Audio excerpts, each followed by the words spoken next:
Welcome to the Pindown, your Detroit Pistons podcast. I'm your host, Wes Davenport from Motor City Hoops in Detroit Bad Boys.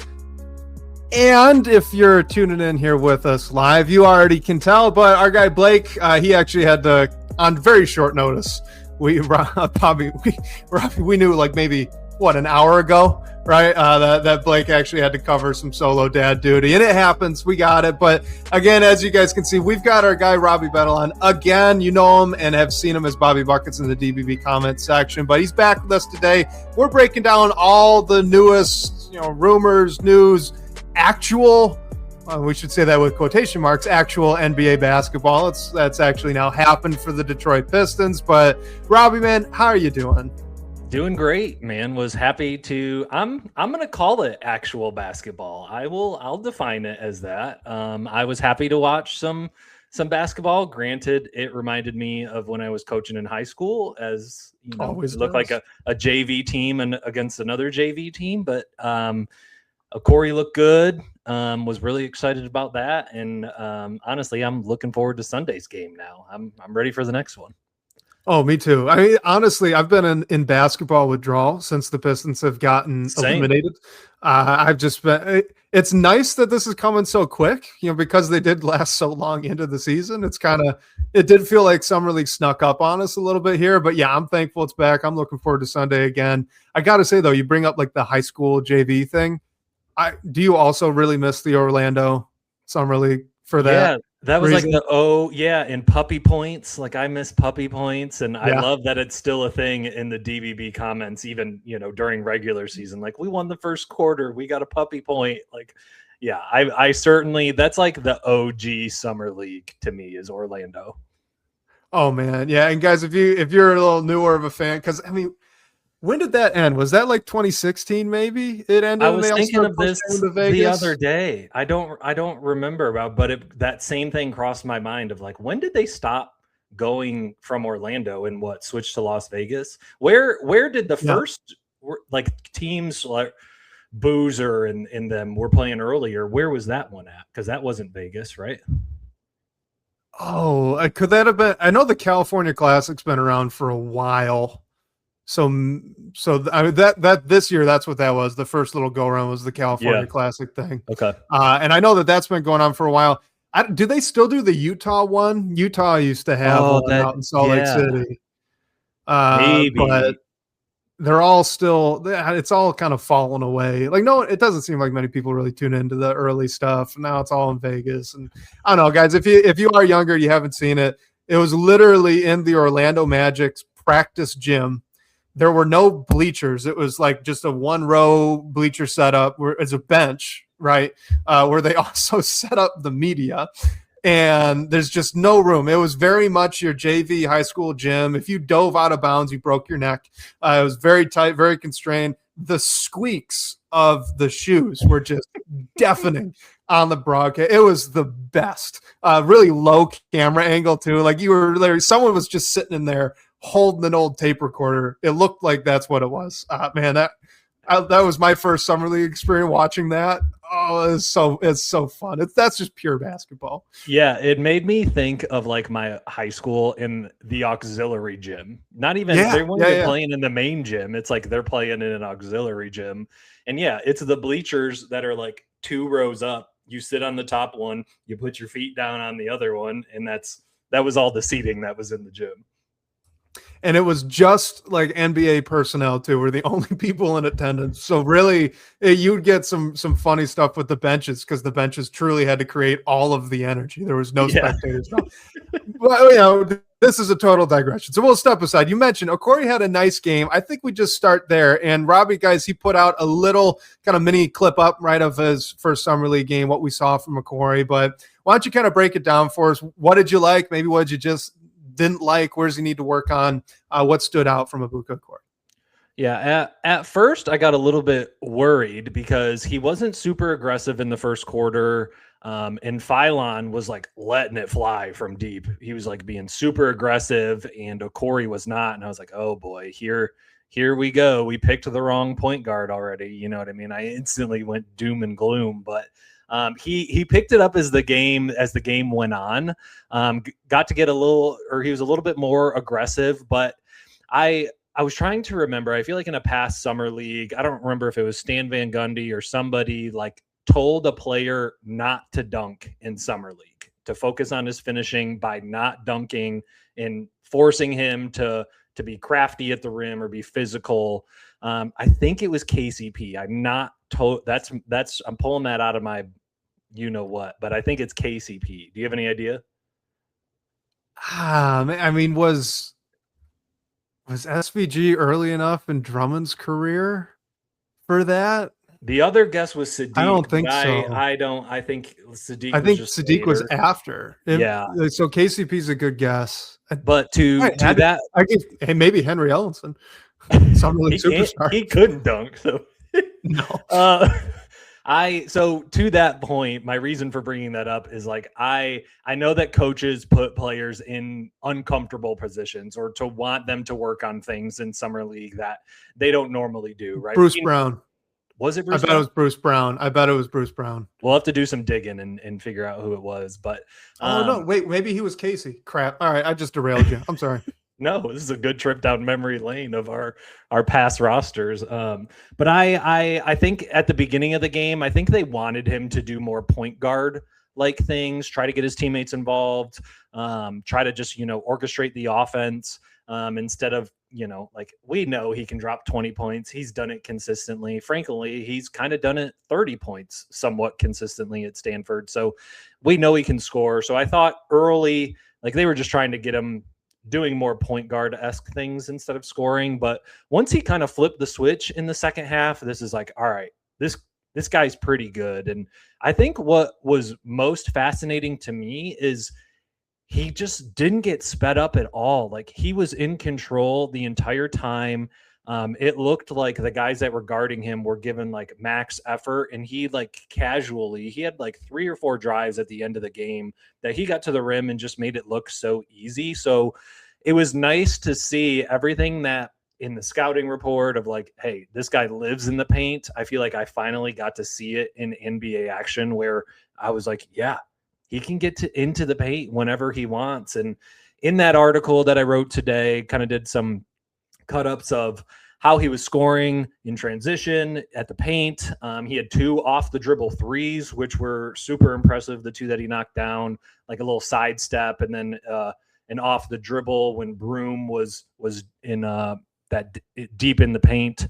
And I wish I could have got more passing highlights in that, but I think he had one pass, I want to say in the second half, where he was coming off a screen and he like left-handed whipped it around into the right corner where Isaac Jones had a wide open 3. And I was like, man, imagine Duncan Robinson in the corner, Isaiah Joe in the corner. Like that kind of play is where I'm like, this guy he might already be starting to earn minutes in this year's rotation. Man, so I'm glad you brought up that pass because that one stood out to me too, because that was something, honestly, at Stanford. Now, I mean, I think I watched 5 Okori games when he was at Stanford. So it's not like I've done like hours and hours and hours of film on the kid, right? But like that was something that did stand out to me. Sometimes it looked like he wasn't making the second read. He was making the first one. Yeah, he's like, probably a 60-40 in favor of making the pass to the first read. In terms of a success rate, and he just kind of went with it, even though the second read would have actually been the far better shot if he had saw it. And with that one there, when he takes that screen, I forget, do you remember who the big was that on Yenso? Maybe that was rolling. It might have been. Yeah, or I think their backup guy was like Jihad or something. It could have been one of those two, but regardless, it was there. It was open. It wasn't wide open. It would have been a very difficult finish, but he very easily could have just put the little pocket pass down and let the big man take it. But instead, he made a very difficult but correct left-handed whip pass over to the opposite corner and had, as you mentioned, a wide open. Yeah, it was perfect. It was on the money. It's like that's the read where, when you're reading about the strengths and weaknesses of the prospect and you see, okay, he's a great scorer. He's very much a score-first guard, but does he have the playmaking? There's a little bit of question with that. And then you go and you turn on some of the games that he played in college, and you're like, yeah, he's making the easy stuff. He's not making always the right one, but he's making the easy ones, and he's willing, so that's good. but that was the right read. And if he can really start doing some of that, that's really exciting out of a 19-year-old and literally his first summer league NBA action. I mean, if we can remember Cade Cunningham's first summer league game, I don't want to compare these two, but like it's pretty common for guys to struggle right when they show up to Vegas. So yeah, I thought that one really stood out to me. Wemby's first summer league game, I think he was like 2 of 13 or something, right? So as I'm watching this now, it's like I'm not worried about majority of the roster. I'm not worried about the quality of basketball that we're seeing on the court. What I'm trying to imagine is Okori making these plays with, like, I think he got to the paint and tried doing like a drop off to the big that got like mishandled and it wasn't great. But then I'm thinking, like, what if Duran's there? You know, where he's got better hands, better athletic ability, dropping that off and he goes up and slams it. You know, Isaac Jones missed that corner 3 of that left-handed slingshot he sent over there. But, you know, if it's not Isaac Jones, maybe it's, you know, any of our plus 40% 3-point shooters that this team now has. It's like those are the things that are really getting me excited, is just in those moments when he tries to make the right play, imagining that he just feels like one of those players, especially as a point guard, who when you surround him with better quality guys, that his play will also improve. And I feel like, granted, very small sample size, but after watching this first game, like, I'm feeling more confident in his play. I'm feeling more confident that he may be able to handle minutes right away. And frankly, like, I keep imagining him with, you know, Duran on the floor, with Robinson in the corner. And, you know, I just think that's going to make his game open up so much more as well. And the one thing too, from, you know, just to add on that I was getting excited about was, you know, you mentioned sometimes these guys struggle, right, when they get into these first games, and he didn't. The lack of struggling wasn't in a way that would have made me nervous either. And I'd say that as like, I was just this much concerned that the Sixers were going to throw some physicality at him and he wouldn't be able to get to the rim like he did at Stanford, because there were some teams that tried to push him around a little bit. He's a smaller guard. There was mild success there. And you figure, okay, you take that mild success with the college athlete, and sure, these aren't truly top tier NBA athletes, but maybe that throws him for a loop.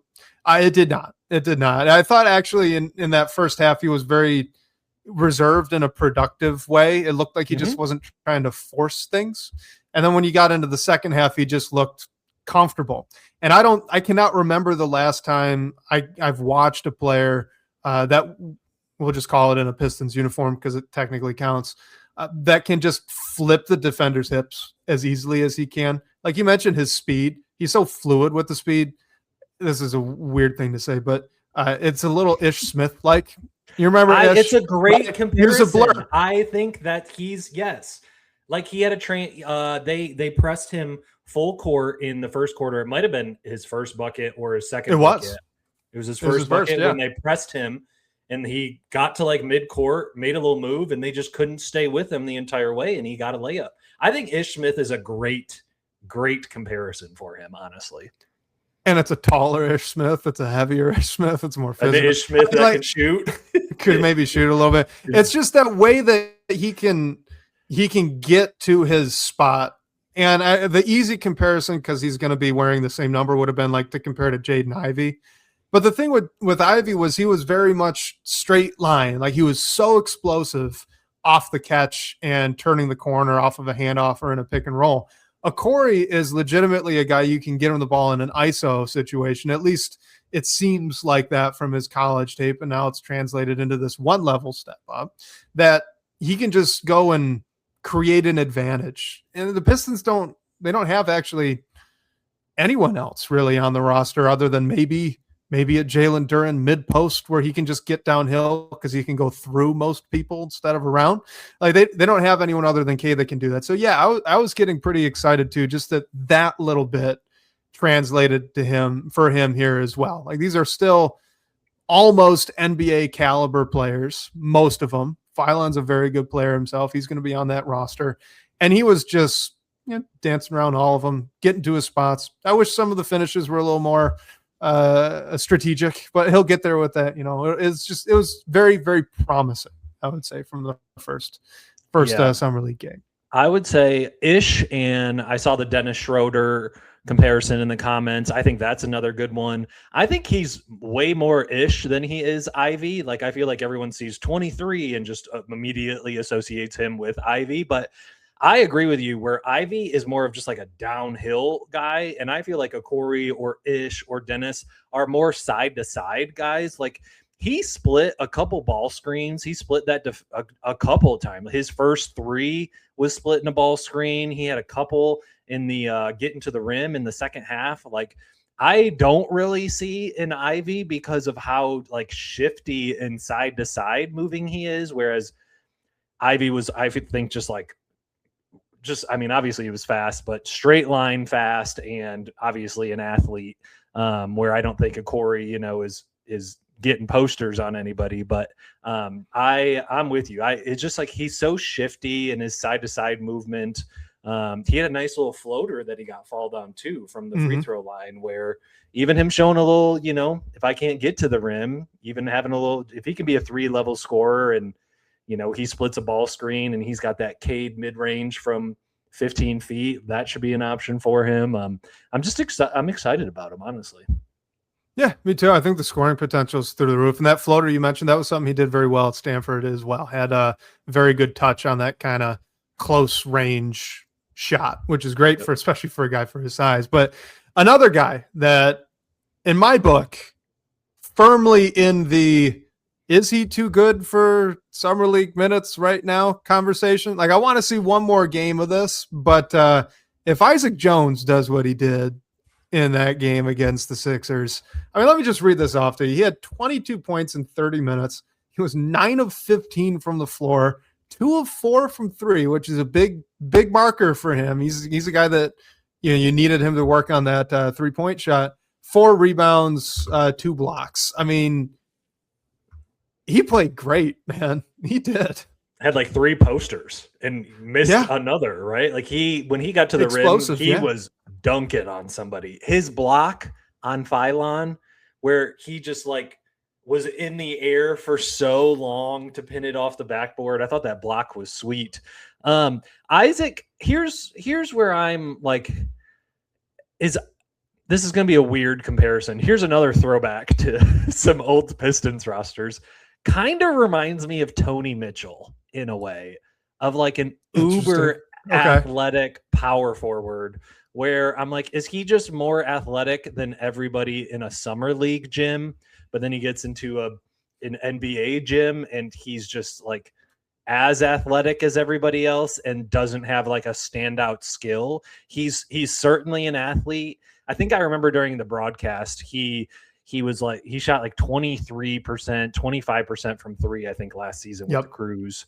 So not a great shooter. I think that's like, if he wants to make the jump to the league, I think he's got to raise that by 10% at least. But his athleticism popped yesterday. Like, he was the most athletic guy out there on the court. I guess I'm still questioning, like, does he have all the physical athletic tools that maybe most guys on a summer league roster don't? But he did play great. Led Pistons with 22, right? Is that what you said? He led the team, right? I think Corey had 20. Corey had 20, and that was the next highest. Yep. Yeah, man. I mean, I've got the same questions with him. I think he's clearly bigger, stronger, quicker than most other fours that he's probably going to see here in the summer league. And that was true in the G League too, for what it was worth. He also averaged 22 and 9 in the G League. But look, if he's going to hit threes like this, and if he's going to be this efficient from the floor, I think he works himself into that same conversation that Danis did last summer league, which is just kind of that middle ground of, look, I don't know for sure that he can sustain strong NBA minutes, but I do know he's not gaining much from being here anymore. Right. And so you kind of have to have that question. But yeah, if that 3-point shot, I think that's the swing. If he's going to keep going, it doesn't have to be 2 for 4, but like 2 for 5, in the next one. and it looks good. And what we'll never know is if he's doing that in practice too, but you'd have to imagine he is, if that's going to be the case. I might just pull him and, let someone else get some minutes, because I know you need good players in summer league to help out with the Okories and the Chaz Laniers, but man, that guy maybe could play, and I think you don't want to risk it too much. Speaking of Chaz Lanier, not a great showing. No, it did not help that didn't think about Chaz throughout the game. You know what I mean? And he's 20. Oh, that is another good one. 24, I think, years old. So he's got 5 years on a Corey, basically. And a Corey is standing out way more than Chaz did. I think Broom is 25. Like, Broom stood out because he's solid big man. Chaz just like, too. I was impressed. Yeah, I think he had 8 offensive rebounds or something. He was just crashing the boards hard. So I just don't think it's great that Chaz, like, he didn't stand out in one way or the other. Like, I don't remember him much defensively. He knocked down a couple jumpers offensively, but here's where I feel like the path to playing time for Chaz, I think, is on this roster, because if you look at the shooting guards that Trajan likes to acquire, Isaiah Joe, movement shooter, Duncan Robinson, movement shooter, Kevin Huerter. I mean, these guys can all do a little bit more, but also a movement shooter. You know what I mean? Like, Trajan likes that quality, that archetype of a player. So I get why Trajan bought in on him, why he drafted him. But it's like, I want him to shoot it eight times a game. Like, just let it fly, get some shots up. He did knock down a couple, but I think he had a nice floater in the lane, if I remember, early in the first quarter. But this is the first time I've considered him not making the roster this season. Like, after that game was the first time that I've started thinking, like, okay, if they still do a quite right, they have to cut one if they want to bring Duren back. And if they do make another move and bring somebody on, you got to cut a second person. And then with the amount of guards on my roster, it made me wonder, is Chaz the next man up if Gary Harris would be the first guy waived? So who knows?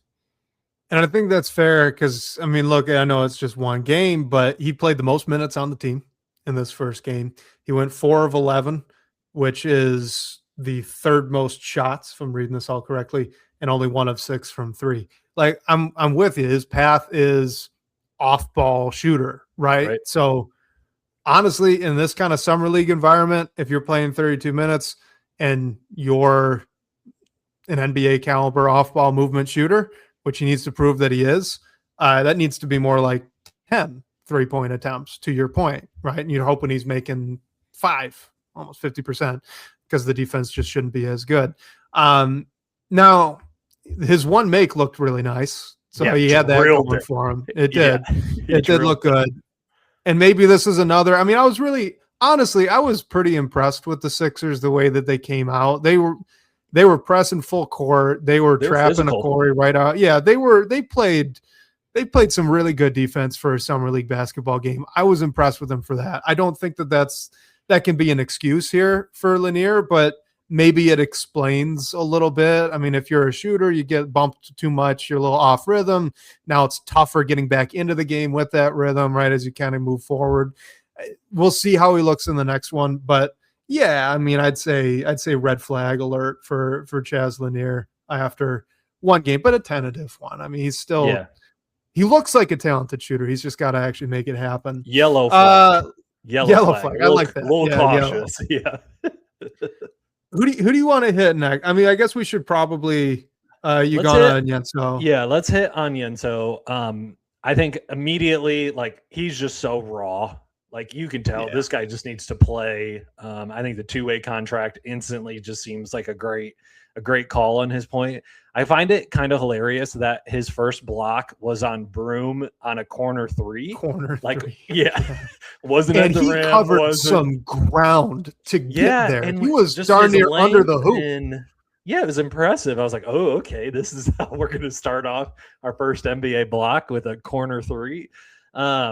He did have that, like, bizarre lob tip-in from a Corey on the fast break. And then he had that kind of funky like post hook that he tried to do that just didn't look all that great. But I think you just know what he is, I think, in terms of like, hey, he's here to set a screen and roll hard to the rim. And on defense, he's here to protect the rim. But on both sides, I just think he looked raw. We got out rebounded a ton. I think we were out rebounded by like 15 or something like that. So didn't rebound very well. But yeah, ultimately just raw. And I think if I'm intrigued by him developing a 3-point shot because there were glimpses of it. And so like when he's with the Crews, I would love to see him like experiment with that. But I also don't mind him like playing kind of the same role as Duren does, as like that just big rolling like lob threat. I don't think he has the on ball or the playmaking skill set that Duren has, but I like his archetype, but I think it was very clear after that first game, like just as raw as ever. Yeah, and I think, to be fair to him, right? He's a blocks and rebounds guy. Like that's what he's going to do. He's big, he's long, he's a good hustle player. And I kind of thought he just looked a little deer in the headlights at some times in this first one, which he's a late second round pick in his first summer league game. I think that's more than excusable. So I'm intrigued to see how he can maybe adjust by like, let's call it game 3, right? Like if he's looking still as a 4 rebounds, 4 stocks kind of player in game 3, and maybe you want to be a little bit worried about that. I'd say that's fair. For now, though, I mean, yeah, he went 1 for 3, but he's not going to shoot a lot. He also, to that point, only 20 minutes. I don't know. I think he just looked a little out of sorts there for a bit, and that's fine. It happens with these guys. Anyone else that stood out, good or bad, to you that you want to hit on before we get into questions? Yeah, just real quick. Drake Allen, I really liked. From just a defensive standpoint, like he just really stood out on the perimeter. And I didn't know that, but he's on an Exhibit 10 deal with Detroit. I know it's at least something. Yeah. It's at least something. It's not a 2-way, but it's at least something. And just him on the perimeter, I thought he looked great. And then I know that some people like Gale as well. Michigan guy, is that right? Yes. Okay. I feel it. See, that's where I'm like, it's hard to know. Do you guys like this guy because he's from Michigan or because he knocked down a couple threes? Like, all right, Sparty. I might be a little biased. Yeah. It's maybe a little bit. Look, no, I'm with you. Actually, those were the two that I was thinking of as well. I thought Allen looked a little bit better. Honestly, I was impressed actually with his passing a little. I would hesitate to call him a playmaker by any stretch, but I thought he made some really solid, one more unselfish type of passes. The question is that because he's just not a good enough offensive player to be aggressive with the ball, to not want to make the one more pass, or is it a true, like he knew that was the right thing to do, he hit it one more perfect. But man, his defense was impressive. I think I liked what Van Gundy said on the broadcast. He basically said, look, I don't know if that guy is an NBA offensive player, but I can tell you he's an NBA defender right now just from this first game. And I would just second that. That was my takeaway from Drake Allen as well. Like he fits what this team wants to do in kind of a guard wing position. I don't know if that'll ever lead to something with the big club, but I think one game in, I'd love to keep him on the Crews. Yeah, he got the camp invite, so let's see what he can do with it now. All right. Well, we did have some other stuff going on this week. We did talk a little bit about Okori, but I want to bring this one up from Pistons Fan 11 in the live chat since we're just bringing up Summer League. Anything that you saw out of Okori that made you more excited than you were previously? Yeah. So first off, I will lead with my scouting is just watching somebody's scouting breakdown on YouTube. So that was all that I had on him after they drafted him. And what I think excited me the most were his passing. Like his scoring was on full display. The shot creation was on full display. Him getting to the paint was as advertised, but I didn't feel like I knew how much of a pure point guard that he was. And when he's operating in the pick and roll and some of the reads that he made, that to me was most impressive of things that I just didn't see in the Stanford highlights that I would watch. But he's making passes that I think I hope like a backup point guard or any kind of point guard can make. And it was nice to see like him just making some impressive reads and impressive passes that I hoped he could have made. And the fact that I like finally got to see it, I would say his playmaking. I think he only had 4 assists, but it is what it is. Just, you know, him finding the open man is really what I enjoyed the most. Yeah, I love the playmaking. For me, I'm most interested in Okori as a scorer. Like, I know that that's kind of a dying archetype, right? But the small guard who can just go get you a bucket, and any playmaking he can do is kind of gravy from my perspective. But to that question there from Pistons fan 11, like the ease at which he got to his spots as a 19-year-old in his first summer league game, playing his first 5-on-5 basketball since the college season ended, according to Abuka Okori. The fact that he just kind of went anywhere he wanted to go. Yeah. I don't care about the point total. I don't care that he actually scored 20 and was pretty efficient from the floor. It's just the fact that he was able to go wherever the heck he wanted, whenever he wanted, and do whatever he wanted to do from there. That is really, really impressive out of a young guard like that. So that's what was standing out to me. Any final, do you want to add on anything here before we go on to just total non-summer league stuff? Yeah. To your point too, as I'm thinking about it, like his ability to get to certain spots, to get into the middle of the defense, the more that he's doing that, the more that he grabs the attention of the defense, the more that the defense has to collapse in on him and worry about him and have concerns over him scoring, which then will just open up those playmaking opportunities if he's dragging, the help side defense in, and then somebody in that corner is open and he's, finding them as well. So his whole skill set, I'm just very excited about. Yeah. And, though, to be fair, I do think both of us were pretty excited about the pick when it happened. So, we're naturally going to have a little bit more rosy of a perspective on it. We're not as critical of it because he's kind of the guy, at least I wanted at that spot when they traded up. So we'll see, right? It could always change. Frankly, the way that the offseason has gone, he kind of has become the second creator in a way. Everybody's been looking for that second creator on the team. Well, they drafted him at this point. Yeah. That's about it. It's him and Davis. But let's there's one truly outstanding, not outstanding as a good thing, but outstanding as in it hasn't happened yet.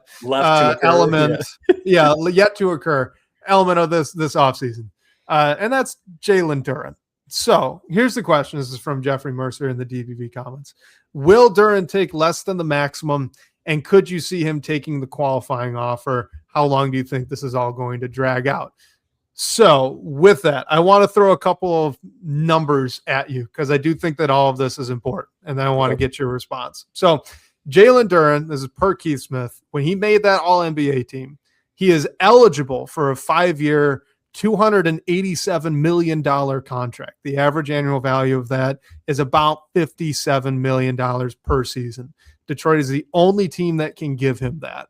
Now, as far as rumors have gone, I have never seen Jalen Duren or his camp put out that he believes he is a super max player. Right. And that what I just outlined was the super max contract. So when we say 30%, Super max 30%. 30%. Okay. Yeah, I believe so. So what we've heard is he thinks he's a max player. The max contract is what anyone else can go give him. That would be a 4-year, $177 million contract. So that would be about $44 million in average annual value. And I really think that matters because that little split, like even in this question, could he see him taking less than the max? It's like, well, yes, but which max, right? He seems to think he's a $44 million player. The Pistons seem to disagree. I don't think anyone, though, thinks he's a $57 million player, including Jalen Duren in his own camp. So with all that said, What do you think's going on here? Where is this all going to kind of level out? Yeah, to start, no, I cannot see him take the qualifying offer. It's $9 million for next season. Even if we are offering him $35 million a year for the next 5 years, that's $175 million. I cannot see him turning down $175 million to take $9 million and then bank on staying healthy, on still performing at the level that he did. He has the opportunity for generational wealth, and I don't think that he's going to turn it down, even if it's, 5 for 175 or whatever it ends up being. So I do think he just ends up taking less than the max, because as far as we know, Detroit has never offered it. They've stuck to their guns with they've got a price in their head, and they think he's worth what he's worth. And if another team could pay him more, they're like, okay, sure, go see if somebody else will increase your value, because I'm of the opinion that your value is what a team will pay you. Like you can want the economist in me is very happy. Robbie. Yeah, I love that so much. Yes. Like your value can be whatever you think it is, but your value is whatever the number is on the piece of paper that you sign when you finally come back to Detroit. So you can think your value is what it is. And I don't think it's 5 for 2. I just hit my space bar. Am I still here? You're still here. You're good. Okay. Thank you. Yeah. So I think he's taken less than the max. Here was my stab at making a projection. 4 for 177 is the most that he can get. My thing would be, hey, any team could pay you 177. We'll just round up. We'll pay you 180, but we'll do it over 5 years. So 5 for 35, I think, is what, 5 for 170. So I think I'm at 36 per year, 5 for 180. So I'm basically giving him the total amount of money that he can get on a max from a different team. I'm just going to extend it over 5 years instead of 4 years. That was kind of like my thinking the whole time. So that's, I think 5 for 180, 5 for 175, I think is probably where he ends up. Yeah, I mean, when the offseason started, I was saying 5 for 200. I think that's out the window at this point. I mean, it's dragged on so far. Now, I don't necessarily know if that was ever on the table, right? It sounds like maybe the Pistons haven't offered that, but I'm with you. I mean, I feel like the 35 number at this point just seems reasonable and fair. And to, the qualifying offer portion of this, just to add some more color to what you brought up, because I'm with you. Like, I'd put the odds at 1%. I don't think he's taking the qualifying offer. Yeah. Let's just say, so that qualifying offer, it's a tad under $10 million for next season. And let's just say the Pistons are offering that $35 million contract, which would mean that 35 per year, an average value. That would mean that the first season's actually probably somewhere around $30 million. So for next year, Jalen Duren would be leaving $20 million out on the table. Then he'd, on top of that, also be losing a total value of $130 million if you stretch that 35 per season out over 4 years. He'd be losing a total of $130 million of guaranteed money for a guy that's had lower body injuries and is maybe only a sprained ankle or a tweaked hammy away from just not having that deal at all. Like, I think, like, I get it when it's guards. I really do. Like, I get why Cam Thomas did what he did. It didn't work out for him. Quentin Grimes. But I get it for him. Yeah, Quentin Grimes, I get it for him. When you're 6'10", 270, and you play physical, take the guaranteed money, man. Don't leave that out there and test fate like that. I think there's no chance. So he'd be smart to take it, and I don't know when, but I think he will. Let me ask you a question. So, like, let's say 5 for 175 was on the table before Duren explored trying to get a offer a sheet from somebody else. If you're Trajan, now that he really doesn't have suitors anywhere else, are you dropping that 5 for 175 of this is what was on it seems like a bad thing to do from a relationship building standpoint, but also, what if they drop it down to 5 150 and we're like, well, nobody else wants you. We offered 5 for it's from a negotiation standpoint. I get it. From a human standpoint, I feel like that would go terribly, but That idea has crossed my mind before too. Yeah, I've thought about it too. I think I lean more to the second part. I think the relationship side of that's a bit more important. Like if you really, let's say you had 5 for 170 and now you're going to say, well, you've gotten no offers. We're going to drop it to 5 for 160. Like it's $10 million spread over 5 years. Like, I mean, I was going to say, you're saving really $2 to $3 million per year at that point. Is it like, that really exactly? And to Pistons fan point, I doubt that they punish him for going and seeing what he's worth. And as Michael says too, that's how you go take him to. Hey, that's how you convince him to take the Q up. Great. So point. I think he just kind of, you've got your offer, it's out on the table. He said, I'm more than that, and you told him, all right, go prove it, right? Go find more, and if you do, we'll be happy to pay it. But don't now like yank it back off the table. Leave it on the table, and whenever he's ready to sign it, I think he goes ahead and he signs it. So, again, Richard, I don't think you want to do that to a guy you want to keep as a core piece. Agreed. Yeah. I get it's that. It's a good for idea. Sure. That's more of like the business room thing, you know? Like if you're negotiating a real estate transaction, 100%. Yeah. Players, though, I don't know. I don't know about that. When you're buying property and not, trying to get your all NBA center locked up for the next 5 years. So here's another thing that I thought of throughout the just free agency in general. And I'm looking at the chat's comments, so I want to bring this up as well because this kind of all ties together. But this, as we're live, Wemby decided to take the 25% max instead of the 30% max. And so like I'm looking at that like, Duren, you're not getting paid more than Wemby. You're not worth more than Wemby. And if Wemby's willing to take this, like, it's just hard. I think so. On top of what I'm trying to say is Isaiah Hartenstein, 25 million. Mitchell Robinson got 15 million. I'm trying to think of other centers that got paid this summer, but centers are not expensive players. They're needed players, but like, unless you're a offensive hub or like this defensive stone wall at the rim, you're not making big money.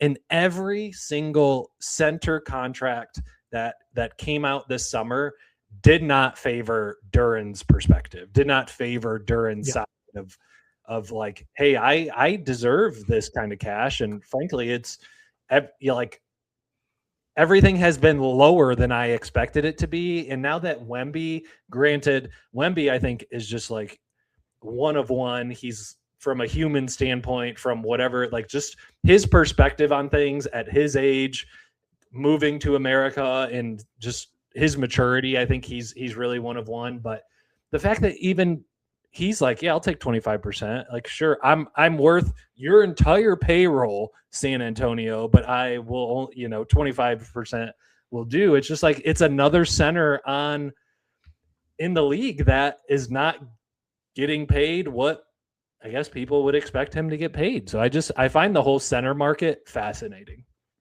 It is. And like, so the chat's brought up Jalen Brunson, who did a very similar thing. He did.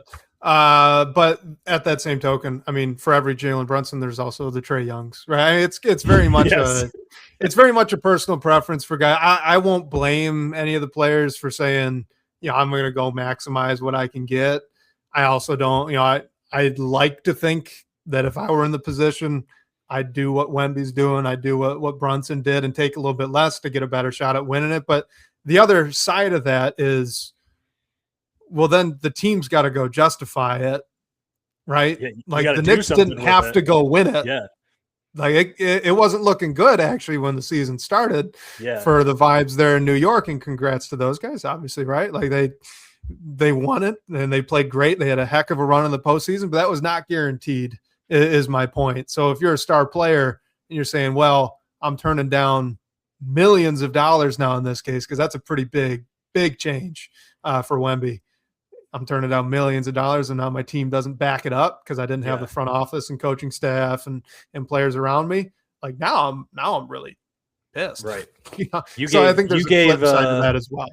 You took $50 million of my pay cut and gave it to John Lure for 4 years. What is that? Yeah, exactly. And I think Damian Lillard kind of went down a similar path too. I don't think he really maximized his early contracts, if memory serves.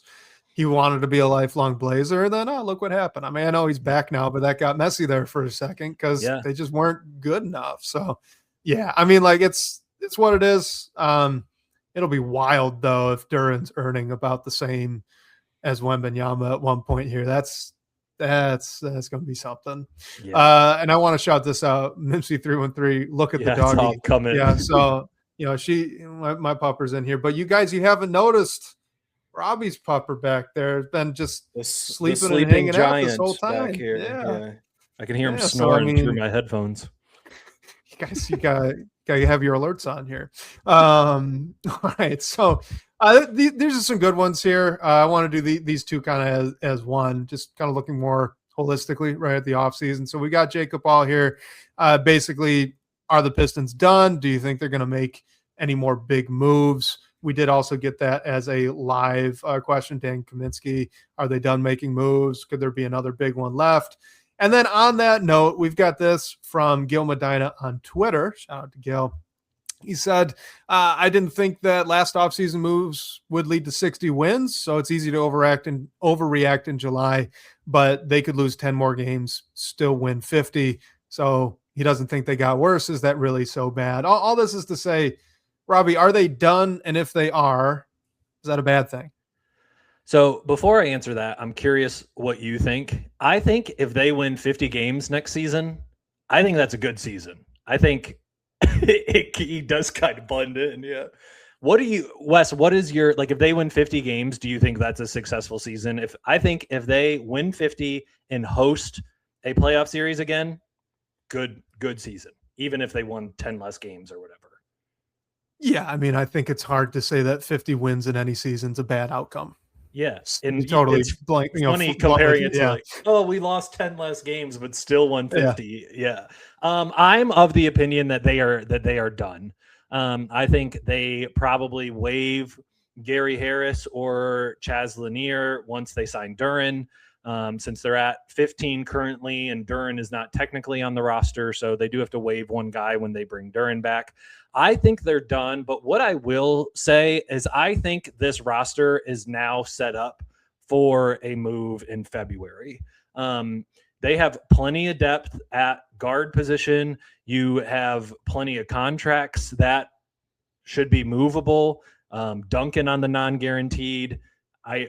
I'm excited about John Collins and hope that he has a good year and is in for Detroit for more than 1 year. But you don't create a kind of contract like that if you don't want to move him in the future or use his salary as a tool. So they have some non-guaranteed deals. Isaiah Joe is a team option next year. Ron Holland is a team option next year. So they still have a ton of flexibility, but they're like right now, if I were to make a 10-man rotation, I think Kevin Huerter is out of it. I think Javonte Green is out of it. And I think Taurean Prince is out of it. And I think all three of those guys could see playing time. Like I could see them playing. And so I'm wondering if there's some type of like, hey, we tried, right? Like Kyrie, they didn't want to give up Kyrie. Kawhi didn't want to come here. Trey Murphy is worth 1,000 first. We can't trade for Trey Murphy. So they're trying. And I think after all of this, like, I think they're just kind of punting to February. And so I think people are frustrated that they still haven't found Cade's number 2. The biggest, I think, compliment that I can give Trajan for his offseason is like, there is no question he found shooting, right? It was like, I remember the joke at the Isaiah Joe trade, like, oh, this means they're moving Duncan.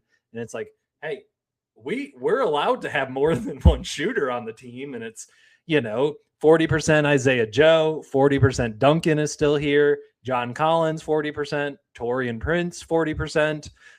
So they have a ton of shooting, which I think will help the spacing.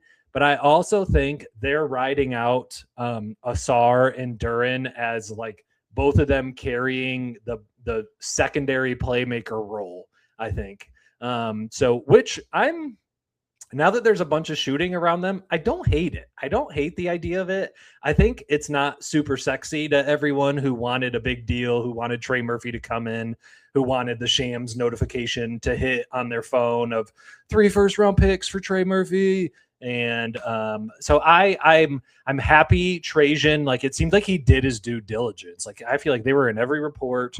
But if the season was going to start without a number 2, I would want to start the way that the roster looks now. Your same core guys surrounded with a bunch of shooting, and give Duren, give Asar more playmaking opportunities, see what they can do. And it's nice that we can kind of go about the regular season this point as like we're preparing for the playoffs, right? Like we know we're good enough to make it into the playoffs now. So, hey, we can afford these first 40 to 50 games. Let's let Asar handle the ball a little bit more. Let's give the ball to Duren at the high post and see what he can do. And then maybe after February is when you make your big move and you start, really putting your head down towards how you want to look for the playoffs. But I'm the more I think about this offseason, the more I'm on board with it. Yeah, I'm right there with you. I think they're definitely setting up for maybe a move in February. And I mean, if you're just kind of looking holistically right at the offense, they're a little bit worse defensively. They're quite a bit better shooting. And I think they're probably I want to say slightly better in the ball handling front. But when you're losing Tobias Harris and you're figuring you're going to replace some of that with a rookie guard, you're hoping that really treads water, even though I am admittedly pretty high on what I think a Corey could do. So, like Mimsy 3-3 brings in, maybe you start Danis. Like I could see it. I've suggested that in the past as well. I mean, it remains to be seen kind of where the rest of this offseason is going to shake out. Obviously, you never know, right? Things can happen. But, yeah, like John Collins isn't a guy you're going to give the ball to and say, go make something happen. Asar struggled with that. Duren can do it, but it's usually, it's more like mid-post stuff. So maybe you just want someone else to bring the ball up and take a little pressure off Cade. I could see Danis doing that. But, yeah, I mean, they're not a bad team. Like, I think that's kind of what's getting lost here is this is still a really good team. This is still the core of a team that won 60 games last year, took the Cavs to 7. And, I mean, they threw up a stinker, but they had the Cavs on the ropes there through 5 games at one point. Like, I think that as much as we want the big move, and I'll admit, like, I went into the offseason not really wanting the big move and got talked into it. So I was very much rooting for, hey, maybe a Tyler Hero. You mentioned a Trey Murphy, maybe something like that. I was rooting for it. I was. But when you stand back and you look at it, I still think that this is a really talented team. On that note, though, we've got a couple of voicemail questions here that I want to make sure we get to. So this first one is from Alex from Las Vegas. And unfortunately, neither Robbie, Blake, nor I are out there, but I hope he's enjoying Summer League. So here's what Alex had to say. Hey, Wes and Blake. First off, just want to say I love the podcast. Been a long-time listener. Just want to appreciate you guys for the content that you guys put out.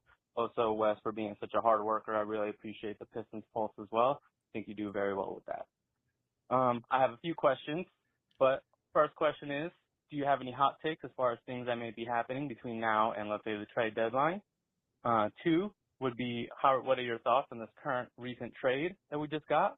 And lastly, what are your guys' thoughts on the best type of way to build? Do you think, is there an ideal way to build through the draft or build through free agency only or a combination of both, like Troy Weaver did with like 4 picks in 1 year? Do you think you should front load a bunch of rookie contracts that grow into each other? What are your thoughts on that? Thank you very much. And again, this is Alex from Las Vegas. If you guys are coming through Summer League, hit me up. Holla. All right. So we had 3 questions in there. One of them, actually, we also kind of got in the live chat asking for like conspiracies. So, hot takes, conspiracies, those can all be looped into one. I just want to open it up by saying I do hardly anything for the Pistons Ball. So Bryson and Amari just kind of run that. I'm in the background doing the outlines. It's no big deal, but I appreciate the shout out anyway. So Robbie, like, I don't know. Like you said, they're loading up for something at the deadline. Could there be something spicy there? Like, what are any hot takes for that? And then we can keep going through the list there. First off, Alex from Las Vegas seems like the kindest soul in the whole wide world, and I would love to be friends with you, Alex. Unfortunately, I live in Tennessee, so you're a little far away, but that was like one of the kindest messages I've ever heard. My hot take, which I know this is just so different than your opinion. My hot take is Danis starts the season as PG3 and Isaiah Joe Flaming and Duncan hot, Robinson. Love it. That's awesome. I love it. Manage the shooting guard position. I think Okori wins the backup point guard role, and I think Danis gets moved to PG3. All right, I'll give a hot take. You know, let's get the hype train going. I think that by the trade deadline, it's entirely possible Corey's starting at the 2. No, I wouldn't say that's a likely outcome.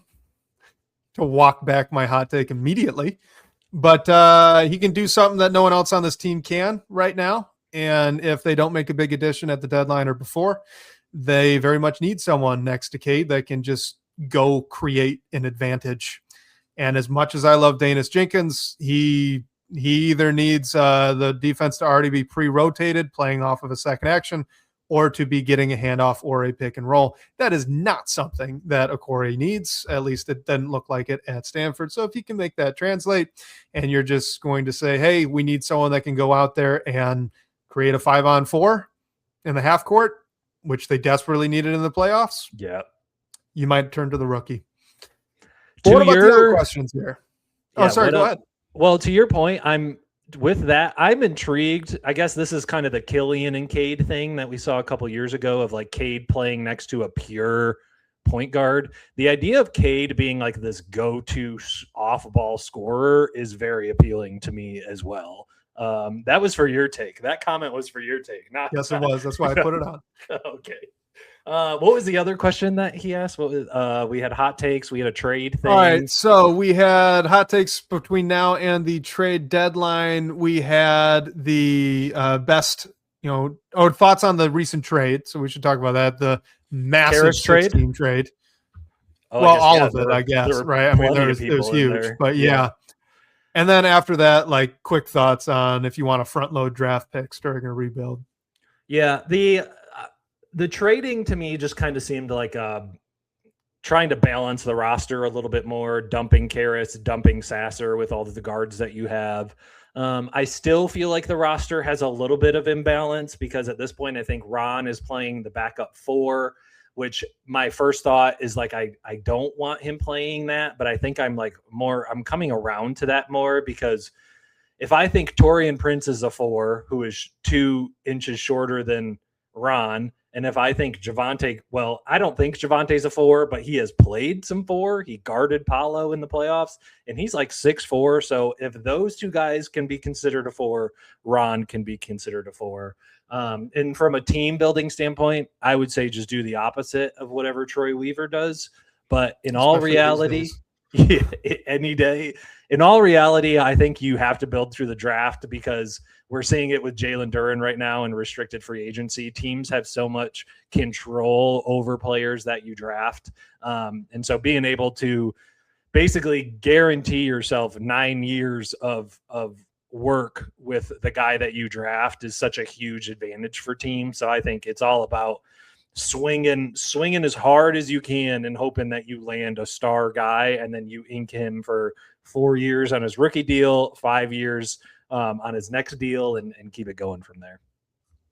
Yeah, I'd second all of that. We did somewhat related, with that trade question, Pistons fan 11 saying I didn't like that they lost both Stu and Harris, and Collins is really the only true power forward. So, how are you going to guard Giannis, Banchero, all those guys? To your point, I mean, Collins is a pretty big dude. He's not a great defender, but he's got a little weak side shot blocker in him. I think, though, honestly, with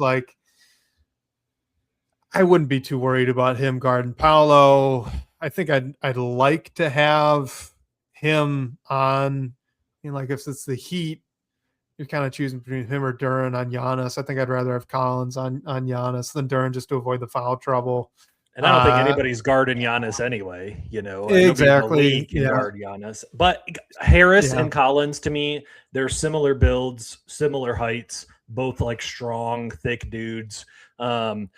I still have concerns about backup power forward. Just like I feel like Ron is more of a wing than a forward, but I'm willing, like if they tried to find things and you're stuck with Ron playing backup 4 for the first 50 games, whatever, we can run with that. And frankly, I'm happy that he's on the team still. I kind of thought he was going to get traded. So the fact that he's still on the team and has a spot in the rotation after not playing in the playoffs, it's like, all right, at least Ron to me is in a decent spot. For sure. This is kind of with the defense thing. This is kind of a deep cut, but I can remember chatting with Bryce way back when about Mason Plumlee. And going through like, man, he's such a terrible big man defender. And then we were like, okay, yeah, that's very true. But how many bigs are you really concerned about him guarding? Because at the time you look at like Joel Embiid, no one's guarding Joel Embiid. Yeah. It's the same thing with Giannis. Like you can't stop that guy. You just slow him down. That's all. Yeah, you just want someone to get in the way. So I mean, like I think we worked it out. It's like for 24 out of the 30 teams, you could probably be fine. Like it won't be great, but it's not the backbreaker effect. Right. I think that's kind of where it might be with John Collins. It's like, yeah, he's not going to be a great defender. But to be fair, Harris was not a very good defender for this team either. And Collins is at least a little bit more bouncy. So maybe he can give you some of that. So I'm not as worried about it, but I get it. I do. I'm not going to act like I'm some post defense expert of what John Collins brings in post defense, but I feel like John is a better like weak side rim protector than Tobias. And I think I would say Tobias is maybe a little bit better of a post defender than Collins is. This is just going off of vibes basically. But I actually want to tell you, so I was on Order of the Blazing Horse last night and I brought up our conversation about Ron, how me and you differ, how we view this ball of clay. And so I proposed the question to them. And I said, okay, do you think Ron is stronger than he is quick, or do you think he's quicker than he is strong? And Harry agreed with you, and Mickey agreed with me. And I'm like, okay, this got us nowhere. But it's just like it doubles down on the point that like what is Ron right now? Where is he best suited? You're still figuring it out, I guess. And frankly, I'm just turned 21. He's got this whole world in front of him, so hopefully he'll figure it out. Yeah. So for everyone, Robbie and I have been talking for a little bit about Ron as the backup 4, and it's kind of he's more skeptical. I'm more open to it. I think neither of us are super excited about it, but my point was with Ron, I prefer him guarding up than down because I think he's a little stronger and plays more physical. And sometimes quicker guards, like, notably a Jalen Brunson, you can give him some trouble. Whereas Robbie thinks he's a little bit more laterally quick, can get overpowered, which he has. So, it's the fun thing about balls of clay. They look very different to different people. Let's get another voicemail question in here. This is from our guy, a fella in the DBB comments. Hey. This is a fella from the DDB comments, the same guy who left that other voicemail that was unnamed. Question: what are the odds that the Pistons, if they make no other big moves, just right here, right now, become the pre-2019, like the pre-Kawhi Raptors? A really good team that gelled together, enjoyed each other, but always got hit with a buzzsaw in LeBron or insert star here when it came to the playoffs. Do you think that could happen to us if we don't do anything? Or, are we just worried over nothing? Let me know. Can't wait to hear from you. All right, Nafella, this is for you. I just want you to know that I titled the media file for this voicemail the LeBronto Pistons. But Robbie, I got a follow-up question. I obviously want to hear, do you think that the Pistons are at risk of something like this? But then 2, similar to our guy Gil Medina there in the question we talked about before, would it be really that bad to be the pre-Kawhi Toronto Raptors, kind of one of the best teams in the Eastern Conference they had a good 3 to 4 year run there? Yeah. Oh no, we made the second and third round of the playoffs every year. Oh, it's so tough. Also, Yeah. I love that a fella claimed his previous voicemail message from with no name on it. He was like, "Oh yeah, that was that was me." So I feel like we are.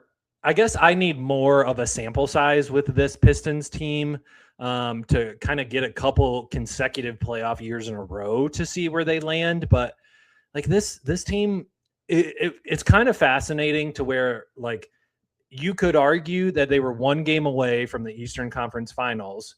You could also argue like this team down 3-1 and Franz goes out, maybe they wouldn't even have gotten out of the first round. So it's just kind of like a fascinating spectrum of how you can analyze their playoff experience.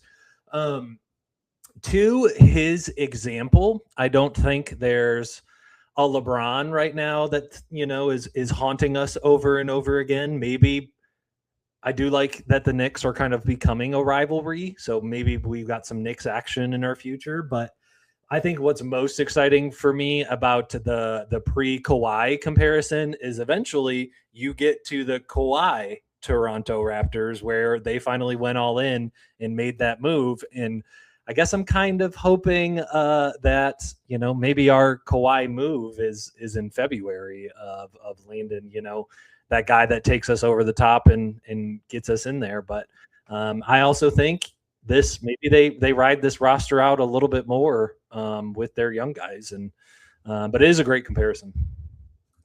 The one thing that I would want to add to this so two things. One, of course, I would say that they're certainly at risk of this kind of becoming a reality, right? I mean, like the Atlanta Hawks were a great team for a little bit there too. They had a couple Paul years near the top of the East. Yeah, they did. They were really good, and they could just never really get over that hump. Like, there are plenty of teams. You could go, shoot, the Pistons, after they won it in 2004, every year after that, they were one of these teams. They were really good, gelled together well, great time to watch, just could never really get over the hump and get another one, right? So, like, I don't think there's any shame necessarily in being that type of team in the first place. But if you want a little bit more of a positive spin, that Raptors team didn't have a Cade Cunningham. Like, we can say that flat out. DeMar DeRozan was a great player. He was a very good scorer. Kyle Lowry was a very good point guard. He was fun. Jonas Valanciunas, very good big man. But the Pistons have a player that's in that, you know, gets involved in MVP conversations, all NBA first team. Like, that's what Kawhi became for the Raptors. The Pistons have that guy already. And what they're looking for now is, well, who can be the true, like, number two scorer, maybe a second or third all-star, all-NBA caliber player. That's a little bit of a different question to me, because I think you go back through history, right? Not a lot of those teams that were that close but just really couldn't get over the top. Most of them, they look more like, well, the Raptors did. Collection of very good players, but no one really at that all-NBA first team level. The Pistons have that guy. And so I think that levels up their ceiling just a little bit. So if you want to be a little bit more positive, that would be my spin on it. I think you could argue that they had to go get their Cade Cunningham, where we have our Cade Cunningham already, and we're kind of missing our DeMar DeRozan instead. As opposed you could get to him. You technically could. I don't want to go down that route. Count me out now, maybe 10 years ago. But that's a great point of they were looking for their Cade Cunningham to lead them. We already have ours. All right, Robbie, I want to end on this one. Okay, this is a great question here from MC Through and Three. And I do apologize to Pistons Fan 11, who asked a very good question here about Ron Holland and Taurean Prince as kind of the backup 4 minutes. I think we can. Well, no, I'm not able to save comments between. So ask it again next show, please. I'd love to talk about that when we're just running low on time. Chuck Wagon also asked in the DBB comments about a player turning down a qualifying offer with this much money on the table. I can say the answer is no. I think we're in kind of unique territory with Duran, but I don't have the numbers to back it up because He just asked this morning, and I didn't have time to do the background research. So we'll go ahead and we can look at that over the next week too. But here it is. So this is Mimpsy 313. Robbie, anything that you really want to see out of the Pistons over the next few Summer League games before we come back and record again? What a fascinating question. Okay, I'm just going to make this up on the spot. I'm going to give one for a few of the players that we talked about. Corey, more playmaking. Not that his playmaking was bad, but I just want like more of a sample size. Ooh, that was a nice pass. Ooh, that was a nice read. I want to see more and more and more of that. Chaz, shoot 10 threes. Hopefully you make 4 or 5 of them, but be more aggressive, be a movement shooter, bring the gravity that your shooting can bring and open up spaces on the court. So Chaz, shoot more.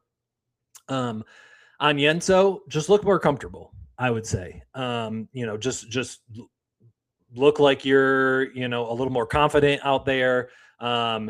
Just not so kind of lost, I would say. Maybe catch a lob. That would be cool. He almost caught one last game. Maybe he'll catch a lob here. Do I want to give one to anybody else? I think if I had to pick out of the main 3 guys, is Elijah Harkless? He's not. I know that he just signed for a 2-way, but I don't think he's eligible to play with them. I don't know. Like, will he play in these next few games? I haven't seen anything. I'm not totally sure. I'm struggling to think of any examples of a late Summer League roster addition that wasn't a draft night trade that just like couldn't be made official. Yeah, and I also don't know how I'm going to guess no. Is. Yeah, I wouldn't think so either. Then I'm going to go. Well, it's not really age; it's years of NBA service, which is why I think Andre Ingram 1 year way back was like a 30-something in the Summer League. It happens, all right, my last one is going to be for Drake Allen, and it's going to be play more great defense and hit a couple threes. Be a little 3-and-D guy out there. That'd be sweet. Yeah, I'd love that one. I think the only I'm going through like the list. I'd want to give one to Isaac Jones, and I'll give the same exact one to Corey. Jones. Theirs is the same for me because I think there are 2 Summer League games before we're back on the Pindown recording again. And I would say for Jones and for Corey, make it abundantly clear, basically by just playing the way that you did. By the time we reach the second half of game 3, you're not playing anymore. They are comfortable shutting you down. Because that's not always the case with rookies. Even first-round pick rookies, sometimes you see them get all the way into game 4. I know Ron Holland did. I think even thinking back to Marcus Sasser, he played all 4 games. He had a really good 4th game back in his rookie year. So don't be that, right? Corey Jones showed definitively by just basically doing the exact same thing you did in this first game. Do it for 1.5 more games. Have JB pull the plug. I think that's what I would love to see that out of those 2. I think I'd be pretty excited about it. Yeah. Show that you're too good to be on a Summer League court, I think is ultimately all you could hope for out of your rookie draft pick. Exactly. And then, if you're Isaac Jones from there, it's up to you and practices and some of probably preseason stuff to make that next leap, right? That Jenkins did where it's, hey, I'm too good for this realm. I'm also way too good for not really having a nightly role, even if it's just an injury relief, take advantage of the opportunity. But I think he could set himself up well, and if I don't want to put the cart before the horse, but isn't it kind of great that after years of just 2nd-round pick whiffs, no one really notable in the undrafted market, in 2 years in a row, we're having this conversation about a guy Langdon brought in kind of off the scrap heap. And he did it in New Orleans. He did it in New Orleans. He's doing it here, and it's like, golly, this guy's eye for talent, man. It's just like it's a cheat code to team building. If you can find, I know we differ on where Dennis, just find a rotational player of a guy that you can pay $4 million to because it's his first standard NBA deal ever. And then, I mean, granted for Dennis, he was playing. Starting in the playoffs, and he started the year on a 2-way. So it's a cheat code in roster building to have guys like that. Yeah. And finally it's in Detroit now, right? Instead of I mean, this goes back to Joe Dumars. I'll just be totally honest with you. So this is a nice change. I'm very happy about it. But I think we got to end it there. So, Robbie, just like last week, tell everyone where they can find your work. And, of course, if you've got any more breakdowns or anything else on the way. Yeah, I want to do more breakdowns, little film breakdowns after the Summer League game. So I plan on doing that after the next 3. You can go to DetroitBadBoys.com and take a look at that first one. Hoping to get some more playmaking clips in the future ones. But yeah, check out all the content on DetroitBadBoys.com. And then you can follow me on Blue Sky and Twitter at BobbyBuckets313. All right. So, as always, guys, and I'm probably going to bumble through this again, but hey, this is my second week in a row doing it, so hopefully I'm a little bit better than last week. But make sure you are liking. Of course, as I said that, I get a cough coming. Make sure you're liking and subscribing. It does really help us out. Of course, we've got our voicemail. You guys heard 2 people taking advantage of that. Shout out to Alex. Shout out to a fella. But the number for that, 313-355-2717. We love that. We're a big fan of hearing your guys' perspective. So that's always fun. As well, special thank you to Sean Corp, the managing editor of Detroit Bad Boys, for supporting the show. Shout out to you guys for the great questions and talking points this evening. We'll catch you next week, whether that's on your commute or live with us on YouTube. We can't wait to talk more Detroit basketball with you.